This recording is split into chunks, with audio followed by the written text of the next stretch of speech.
Hello everyone. हम लोग जो हैं कंटिन्यू करेंगे लास्ट टॉपिक जो पढ़ाया था उसके आगे। हम लोगों ने लास्ट क्लास में पढ़ा था कि एडिशन और कंडेंसेशन पॉलीमर्स क्या होते हैं और उसके कुछ एग्जांपल्स पढ़े थे। आज हम लोग पढ़ेंगे एक नया टॉपिक और वो है हमारा natural and synthetic polymers. Natural and synthetic polymers, तो ये हम लोग थोड़ा सा पढ़ भी चुके हैं। कब पढ़ा था? जब हम लोग क्लासिफिकेशन ऑफ पॉलीमर्स पढ़ रहे थे, तो वहाँ पर हमने पढ़ा था classification on the base of mode of synthesis. तो वहाँ पर हमने मोड ऑफ सिंथेसिस में एडिशन कंडेंसेशन पढ़ा था। Classification on the basis of occurrence, वहाँ पर हमने पढ़ा था नेचुरल एंड सिंथेटिक और सेमी सिंथेटिक। तो नेचुरल पॉलीमर्स क्या होते हैं? नेचुरल पॉलीमर्स वो पॉलीमर्स होते हैं which are found in nature. Synthetic polymers क्या होते हैं? सिंथेटिक पॉलीमर्स वो पॉलीमर्स होते हैं which are made in lab. इसके अलावा सेमी सिंथेटिक पढ़ा था which are synthesised from natural polymers. तो यहाँ पर हम लोग सेमी सिंथेटिक नहीं पढ़ेंगे, सिर्फ नेचुरल और सिंथेटिक पॉलीमर्स पढ़ेंगे। तो सबसे पहले हम लोग पढ़ते हैं नेचुरल पॉलीमर्स कि नेचुरल पॉलीमर्स क्या होते हैं। नेचुरल पॉलीमर्स की डेफिनेशन तो आप लोगों के पास है, इसके कुछ एग्जाम्पल्स हम लोग देख लेते हैं। ठीक है, तो इसका एक एग्जाम्पल हो जाता है हमारा नेचुरल रबर। नेचुरल रबर ये आप लोगों को बहुत अच्छे से पता है। नेचुरल रबर आप लोग जब छोटे क्लासेस में थे तो एक पिक्चर देखते थे और बुक्स में बनी होती थी कि एक पेड़ है, उसमें एक कटोरी टाइप की टंगी है और उसमें कुछ टपक रहा है पेड़ के तने से। हम लोग कहते थे ये रबर वाले प्लांट हैं जिनसे रबर एक्सट्रैक्ट किया जाता है। तो ऐसा ही कुछ है, नेचुरल रबर हमें नेचर से प्राप्त होती है। ठीक है, इसका एग्जाम्पल बेसिकली हो जाता है, या फिर हम इसको बोलते हैं पॉली आइसोप्रीन। क्या बोलते हैं हम लोग इसको? Poly isoprene. ये पॉलीमर है, इसका मोनोमर क्या हो जाएगा? आइसोप्रीन। ठीक है ना। तो आइसोप्रीन का स्ट्रक्चर कुछ इस प्रकार से होता है, CH2 double bond CH3 single bond CH double bond CH2। ये हमारा क्या है? आइसोप्रीन है। This is known as isoprene. हमने n मॉलिक्यूल्स लिया आइसोप्रीन का और इनका करा दिया पॉलीमराइजेशन। क्या करा दिया हमने? इसका पॉलीमराइजेशन। ये सब हम लोग पढ़ चुके हैं। तो पॉलीमराइजेशन कराया तो आप टर्मिनल कार्बन्स जो हैं उनके बॉन्ड ओपन दिखा देंगे दोनों तरफ। डबल बॉन्ड की जगह सिंगल बॉन्ड। जहाँ कहीं पे भी डबल बॉन्ड है, स्ट्रेट चेन में, ब्रांचिंग की बात नहीं कर रहे हैं, स्ट्रेट चेन में जहाँ डबल बॉन्ड है वहाँ सिंगल बॉन्ड, जहाँ सिंगल है वहाँ डबल। यहाँ पे डबल है तो हो जाएगा सिंगल, फिर H2 और ये हमारा टर्मिनल कार्बन है तो यहाँ पर भी हम ओपन बॉन्ड दिखाएंगे और ब्रैकेट के बाहर लिख देंगे होल N। अब चूंकि यहाँ पर कोई बाय प्रोडक्ट नहीं मिल रहा है तो ये हमारा एग्जाम्पल है एडिशन पॉलीमर का। ठीक है, सिंपल है। तो आइसोप्रीन से हमने बना लिया पॉली आइसोप्रीन। तो हम लोग कहते हैं natural rubber about 11,000 to 20,000 isoprene units are joined together. 11,000 से लेकर के 20,000 यूनिट्स होती हैं आइसोप्रीन की, जो आपस में जोड़ करके हमें नेचुरल रबर यानी कि पॉली आइसोप्रीन देती है। तो बड़ा सिंपल सा है, इसको आप प्रैक्टिस करिएगा। इसके बाद हमारा आ जाता है एक प्रोसेस, और उस प्रोसेस के समझने से पहले हम लोग नेचुरल रबर के बारे में थोड़ा सा पढ़ लेते हैं कि नेचुरल रबर होती क्या है। जैसा हमने आपको बताया, it is the rubber which is obtained from nature. अब जब ये rubber is obtained from nature तो ये थोड़ी सी सॉफ्ट होती है। इसकी टेंसाइल स्ट्रेंथ कम होती है। टेंसाइल स्ट्रेंथ आप लोग समझते हैं, टेंसाइल माने होता है मजबूती। मजबूती आपने ये टीवी वगैरह में एड्स में देखा होगा कि वो सरिया वगैरह बेचते हैं तो बोलते हैं कि इसकी टेंसाइल स्ट्रेंथ बहुत ज़्यादा है, यानी कि सरिया में मजबूती बहुत ज़्यादा है, जल्दी टूटेगी नहीं। तो सिमिलर इज़ द केस भी। कुछ रबर होती हैं आप उनको स्ट्रेच करते हैं तो वो टूट जाती है, लेकिन कुछ होती हैं आप उनको खींचते हैं वो इतनी इलास्टिक होती है वो खींचती जाती हैं। ऐसे कुछ पॉलीथीन भी आती हैं, आपको मार्केट में पता होगा। तो उसी की बात हो रही है। तो नेचुरल रबर सॉफ्ट होती है, टेंसाइल इसकी टेंसाइल स्ट्रेंथ कम होती है, लेस टेंसाइल हम लोग बोलेंगे इसको, ये आपके पास नोट्स में लिखा होगा। तो नेचुरल रबर के बारे में बोला जाता है कि natural rubber become soft and sticky, ये हो जाती है soft and sticky when heated at high temperature, जब इसको हाई टेम्परेचर पे हीट किया जाता है, when it is heated at high temperature, तो ये कैसी हो जाती है, ये हो जाती है सॉफ्ट एंड स्टिकी, ये सॉफ्ट हो जाती है और स्टिकी हो जाती है। लेकिन जब इसको लो टेम्परेचर पे हीट करते हैं या when it is kept at low temperature, high temperature का मतलब है मोर देन 335 केल्विन और लो टेम्परेचर का मतलब हो जाता है लेस देन 283 केल्विन। तो जब लो टेम्परेचर पे रखते हैं तो ये हो जाती है ब्रिटल, ठीक है, it becomes brittle at high temperature soft and sticky and at low temperature it becomes brittle, ठीक है। अब चूंकि natural rubber is less tensile, it is soft, तो इसको थोड़ा सा स्ट्रॉन्ग करने के लिए, मजबूत करने के लिए कुछ तो करेंगे हम, समथिंग शुड बी डन।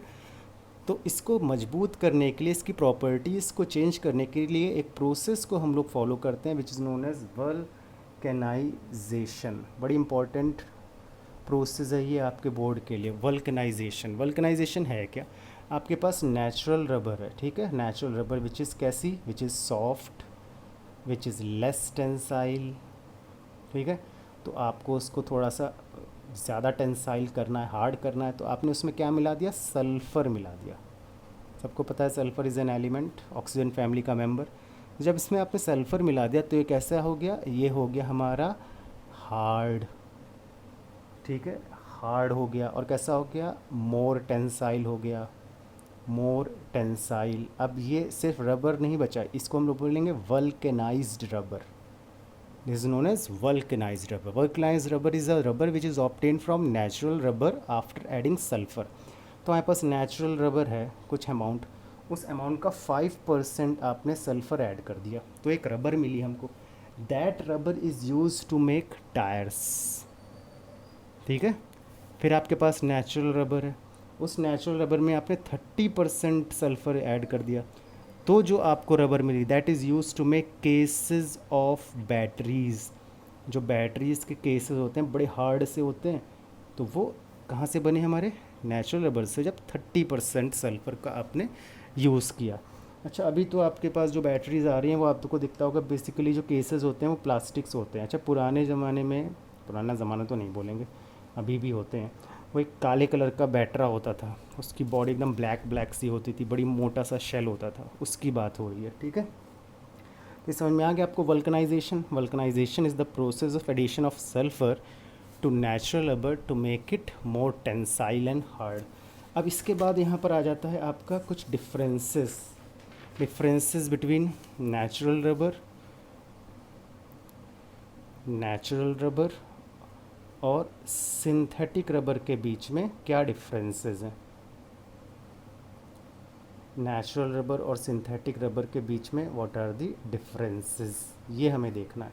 तो पहला है natural rubber is soft and sticky, तो सिंथेटिक रबर का आप लिख सकते हैं हार्ड एंड नॉन स्टिकी। दूसरा हो जाता है it has low tensile strength, इसकी टेंसाइल स्ट्रेंथ लो होती है, तो सिंथेटिक का आप लिख सकते हैं, बिल्कुल तकलीफ़ नहीं होनी चाहिए, बिल्कुल कोई भी दिक्कत नहीं होनी चाहिए, हाई टेंसाइल स्ट्रेंथ। इसका हम लिखेंगे it has low elasticity. Elasticity तो समझते हैं आप लोग ना, अगर किसी चीज़ को हम लोग खींचें तो वो कम खींचती है तो हम लोग कहते हैं कम इलास्टिसिटी है, ज़्यादा खींचते कहते हैं ज़्यादा इलास्टिसिटी है। तो नेचुरल रबर की इलास्टिसिटी कैसी है, लो है, सिंथेटिक की हाई इलास्टिसिटी है। अब next is natural rubber has low wear and tier properties, मतलब कि नेचुरल रबर जो है वो जल्दी से ख़राब हो जाएगी, फट जाएगी, टूट जाएगी, ठीक है ना। It has low wear and tear resistance कह सकते हैं। इसमें क्या हो जाएगा, high wear and tear resistance.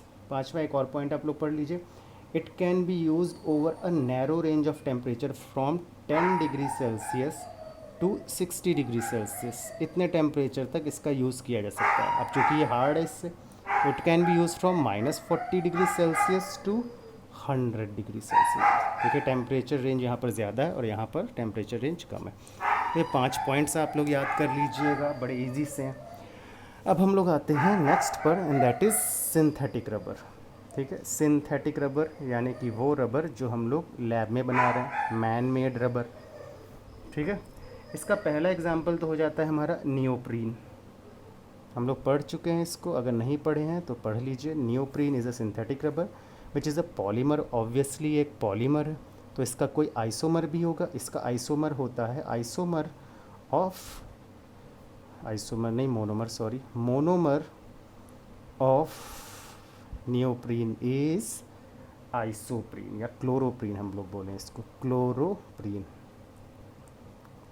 ठीक है। अच्छा, आइसोमर्स आपको पता ही होंगे ना क्या होते हैं, ये शब्द पता नहीं कहाँ से दिमाग में भी आ गया। आइसोमर्स आर दो which have same molecular formula but different structure. एक आगे की कहानी आए कभी।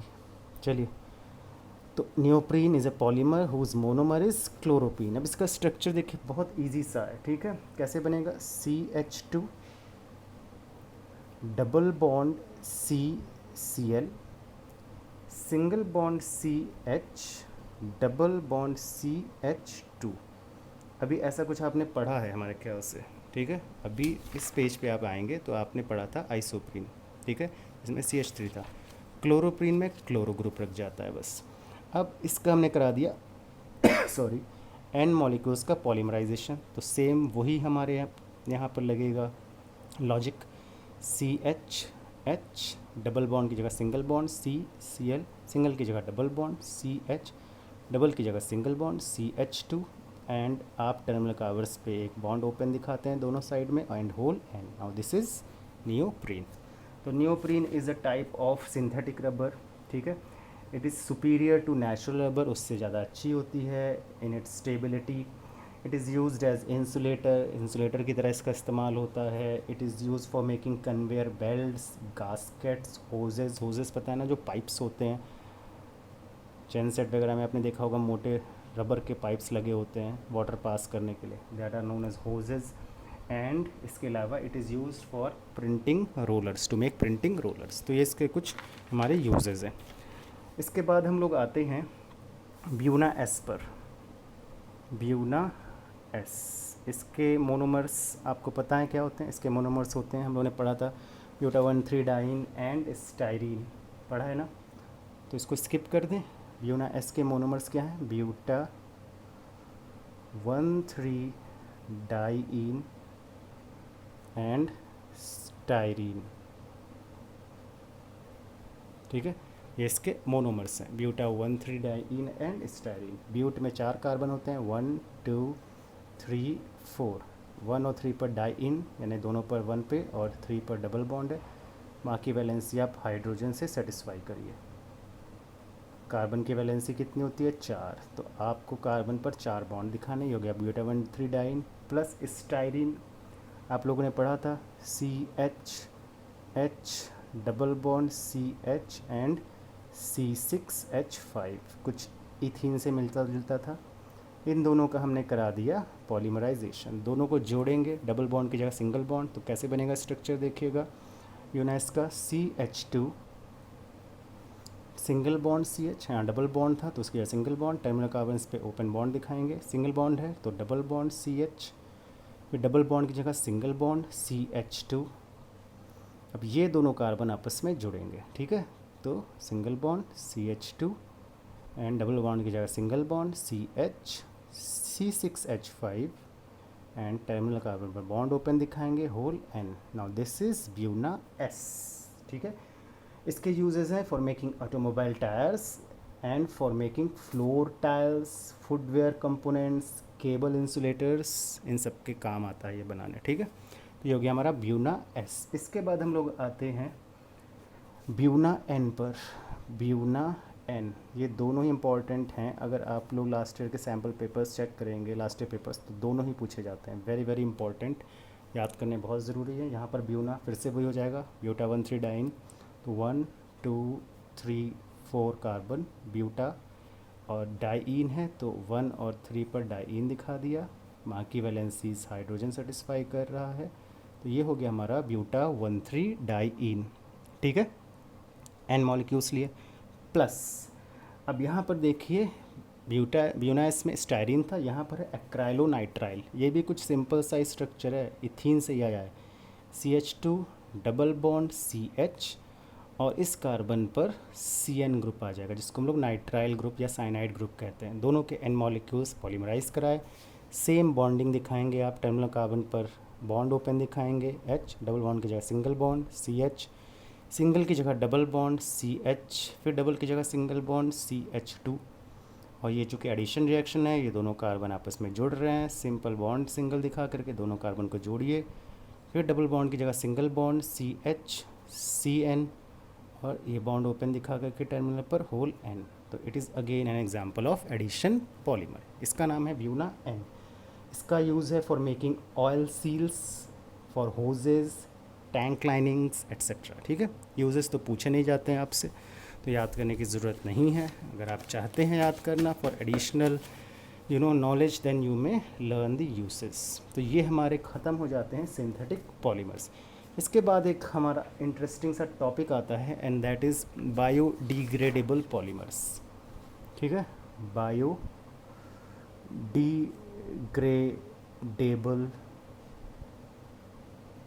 पॉलीमर्स, और ये इस चैप्टर का लास्ट टॉपिक है, बायोडिग्रेडेबल पॉलीमर्स। देखिए, पॉलीमर्स हम लोग जितने पढ़े, पॉलीथीन, पॉलीविनाइल क्लोराइड, ये सब ऐसे पॉलीमर्स हैं जो कि बायोडिग्रेड नहीं होते। इसीलिए हम लोग कहते हैं कि लेस यूज़ करो, प्लास्टिक का यूज़ कम करना चाहिए। बहुत कुछ आप लोग सुनते होंगे ना कि we should use less plastic. फिर आप लोग 4 Rs पढ़ते हो, reduce, reuse, refuse and recycle. तो साइंटिस्ट कोशिश करते रहते हैं, ऐसा नहीं है कि उन्होंने प्लास्टिक बना दी उनका काम हो गया। वो कोशिश करते हैं कि हम लोग ऐसा कोई पॉलीमर बनाएं, अल्टरनेटिव बनाएं, जो कि यूज़ वैसा ही दे जैसे हमारे पॉलीमर्स दे रहे हैं सिंथेटिक, लेकिन जो बायोडिग्रेड हो जाए। तो ऐसे भी पॉलीमर्स हैं जिनको हम लोग बोलते हैं बायोडिग्रेडेबल पॉलीमर्स। तो इसकी डेफिनेशन हम लोग लिखते हैं कि they are the polymers which are degraded by microorganisms within a suitable period, so that biodegradable polymers and their degraded products do not cause any serious effects on the environment। तो ये ऐसे polymers हैं जो biodegrade हो जाएं, जिससे कारण ये कोई एनवायरनमेंट को प्रॉब्लम ना क्रिएट करें। ठीक है, तो इसके एग्जांपल्स हम लोग देखते हैं। पहला है PHBV, ये एब्रीविएशन है।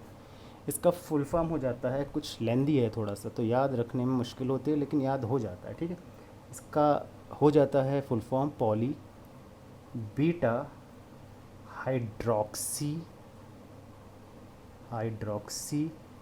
ब्यूटाइरेट, फिर को बीटा हाइड्रोक्सी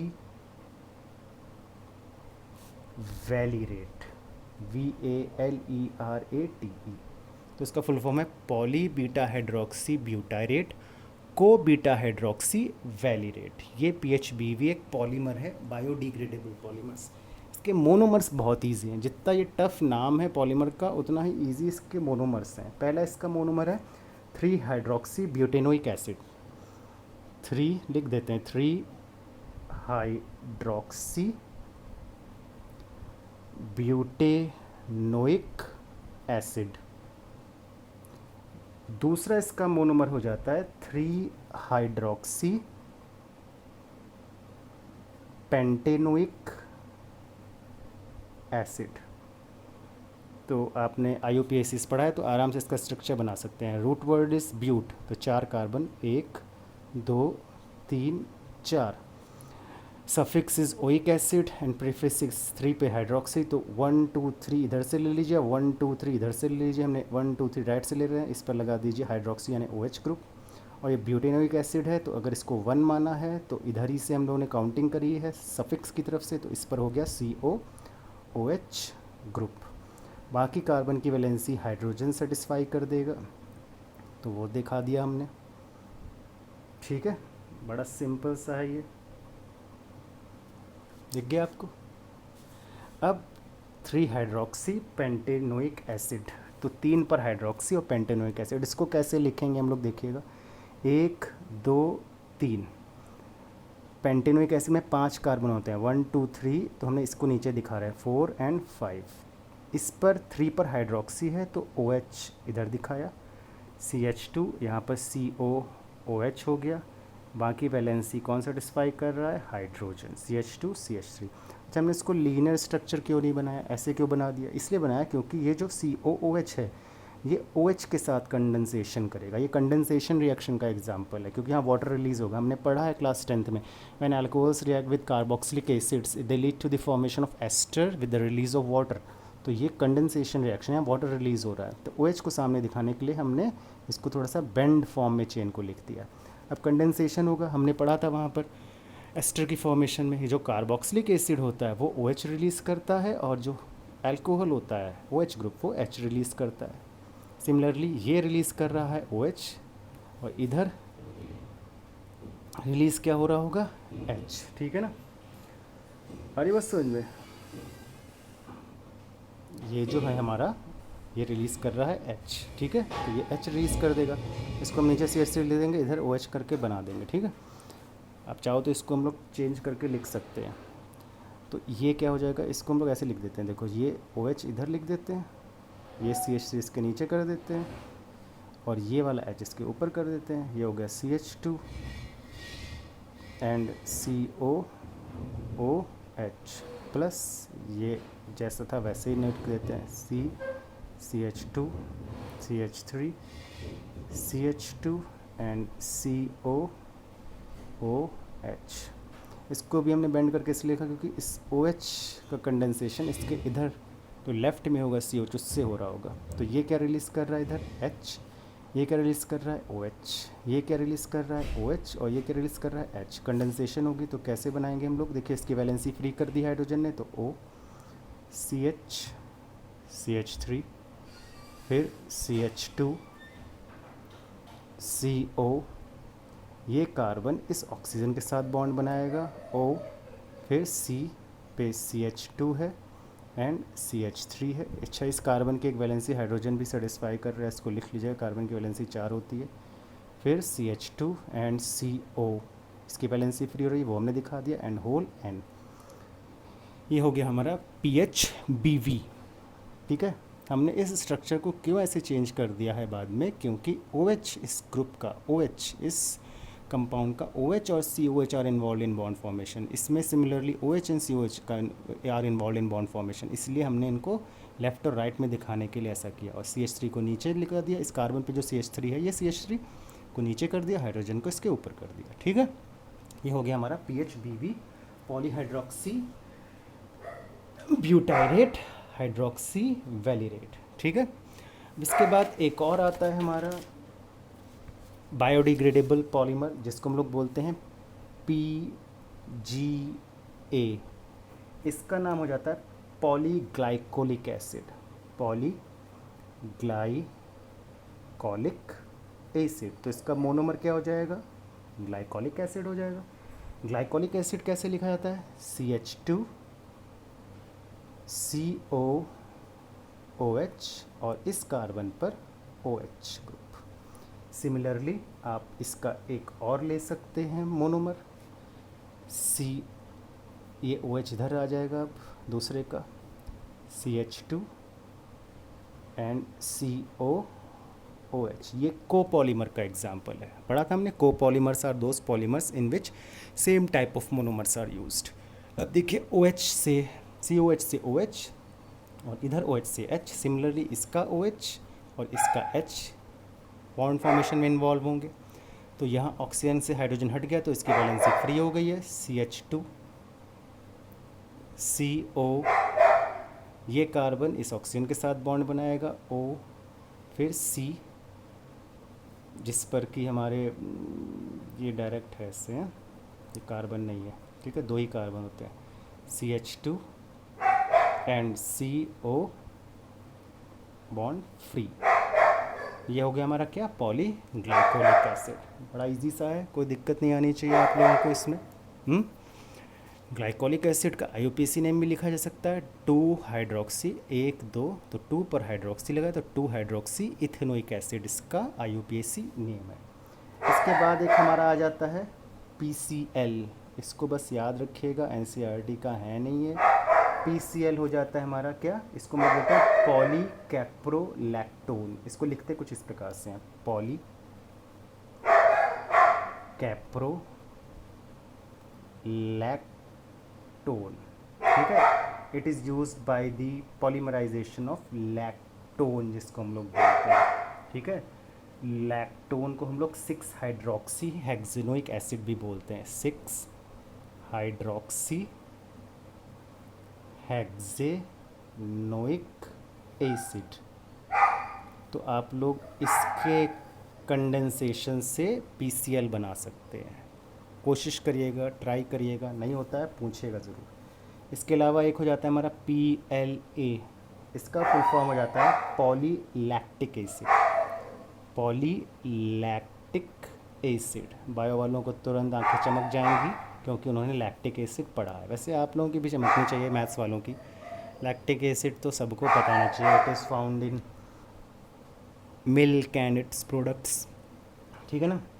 लैक्टिक एसिड का फॉर्मूला कुछ इस प्रकार से हम लोग लिखते हैं, CH3, इस पे OH ग्रुप है एंड COOH ग्रुप। एक और मोनोमर ले लेते हैं हम लोग, OH,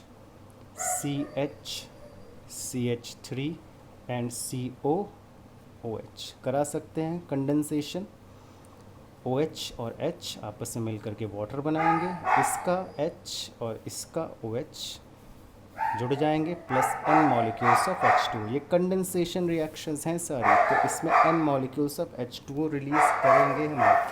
जितने भी हमारे कंडेंसेशन पॉलीमर्स बन रहे हैं उनमें N मॉलिक्यूल्स ऑफ H2O आप रिलीज़ करेंगे, जो कि एक बाई प्रोडक्ट है, ठीक है। इसको लिख लेंगे ना सभी लोग आराम से। तो ये हो जाता है हमारा बायोडिग्रेडेबल पॉलीमर्स ख़त्म।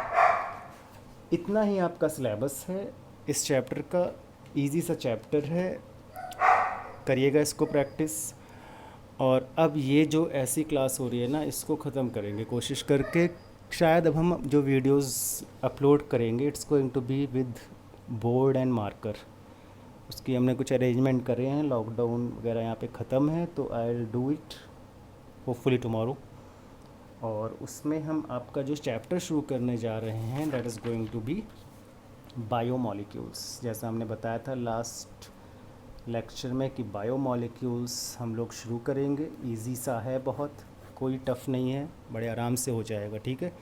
अभी के लिए आप लोग ये सब करिए प्रैक्टिस, और इसके नोट्स कंप्लीट करिएगा, केमिस्ट्री इन एवरीडे लाइफ और पॉलीमर्स के, और हमें शो करिए नोट्स।